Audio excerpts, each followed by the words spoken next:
Kebakaran Pertamina. SPBU Alang-Alang di Kabupaten Toraja Utara ini tiba-tiba terbakar hingga menimbulkan asap tebal. Selain itu, suara ledakan juga terdengar dari dalam SPBU sehingga warga di sekitar lokasi makin panik.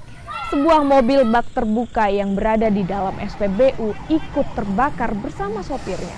Korban kemudian dibawa ke rumah sakit untuk menjalani perawatan karena mengalami luka bakar. 3 unit mobil pemadam kebakaran diturunkan untuk memadamkan api. Polisi yang tiba di lokasi masih menyelidiki penyebab kebakaran. Kalau kita dari apa penyebabnya kan masih dalam proses penyelidikan ya. Yang jelas ada korbannya supir daripada ini. Yang saat ini masih di rumah sakit dan kita akan melakukan investigasi setelah dirawat.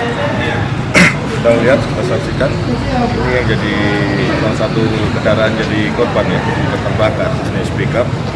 Dan untuk itu kita akan melakukan penyelidikan, sementara kita akan polis lain untuk membuat status quo